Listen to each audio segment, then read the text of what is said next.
seringkali diabaikan. Kesehatan mental. Di dunia yang semakin terbuka dan modern ini, kita membicarakan banyak hal, dari teknologi, pendidikan, hingga perubahan iklim. Tapi ketika kita berbicara tentang perasaan yang tertekan, cemas, mengalami depresi, masih banyak orang yang memilih untuk diam. Pertanyaannya, mengapa beberapa dari kita masih menganggap bahwa kesehatan mental adalah hal yang tabu? Sebelum kita masuk ke akar masalah, penting untuk memahami apa itu kesehatan mental. Kesehatan mental bukan sekedar tidak memiliki gangguan jiwa. Ini tentang bagaimana seseorang mengenali dirinya sendiri, bagaimana menghadapi tekanan sehari-hari, dan bagaimana ia menjalani hidup dengan produktif dan bermanfaat. Halnya seperti kesehatan fisik, kesehatan mental juga bisa terganggu. Namun, yang membedakan adalah luka pada tubuh sangat terlihat jelas, sedangkan luka pada pikiran tentu tidak. Stigma terhadap kesehatan mental bukanlah hal yang baru. Ini adalah warisan dari cara pandang yang lama yang sudah mengakar dalam budaya kita. Di masa lalu, orang yang mengalami gangguan mental sering dianggap sebagai makhluk yang kerasukan atau dikutuk. Mereka dijauhi, disembunyikan, bahkan dipasung. Meskipun zaman telah berubah dan ilmu pengetahuan telah berkembang, sayangnya banyak masyarakat kita yang masih membawa cara pandang itu. Ketika seseorang merasa stres, berkepanjangan, atau cemas tanpa alasan yang jelas, ia tidak selalu dianggap sedang sakit. Justru, ia sering dinilai sebagai pribadi yang sangat lemah, kurang bersyukur, atau terlalu sensitif.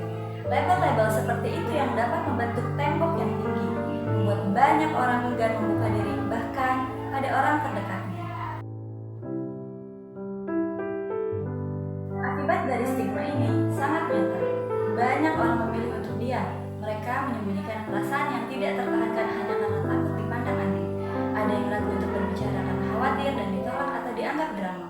Tidak sedikit pula yang menunda mencari bantuan profesional karena takut dicap gila. Dalam keheningan itu, rasa putus asa bisa tumbuh, perlahan tapi pasti. Padahal, semua itu bisa dicegah jika kita menciptakan ruang yang aman untuk saling berbicara dan mendengar. Rasa takut untuk berbicara tentang kondisi mental bukan datang dari ketinggalan dan keberanian, tapi dari banyaknya pengalaman buruk saat mencoba terbuka. Seringkali, ketika seseorang mencoba menceritakan isi hatinya, ia malah mendapatkan reaksi yang meremehkan. Ada yang hanya dianggap kurang piknik, kurang ibadah, atau hanya terlalu banyak pikiran. Respon-respon seperti ini yang dapat membuat banyak orang belajar untuk memendam, bukan berbagi. Dalam budaya yang menuntut kita untuk selalu kuat dan positif, perasaan rapuh seolah-olah tidak memiliki tempat. Orang menjadi asing dengan perasaannya sendiri dan takut dianggap tidak normal hanya karena mereka merasa sedih atau cemas yang terlalu lama. Meski tantangan ini besar, kita punya peran penting untuk mengubahnya. Semua perubahan dimulai dari kesadaran untuk berhenti menghakimi dan mulai mendengarkan. Ketika ada seseorang yang sedang kesulitan, kita tidak harus selalu memberi solusi. Cukup menjadi pendengar yang hadir dan hati yang terbuka. Memberikan ruang yang aman bagi orang lain untuk bercerita bisa jadi bentuk pertolongan yang paling tulus. Kita bisa mulai menyebarkan edukasi baik melalui percakapan sehari-hari, media sosial, atau komunitas. Dengan membicarakan kesehatan mental secara terbuka dan normal, kita sedang meruntuhkan dinding stigma yang selama ini membungkam banyak suara. Dan jangan lupa, mendukung layanan profesional seperti konselor, psikolog, dan psikiater adalah langkah yang nyata yang bisa kita ambil. Bukan hanya untuk diri sendiri, tapi juga untuk orang lain di sekitar kita.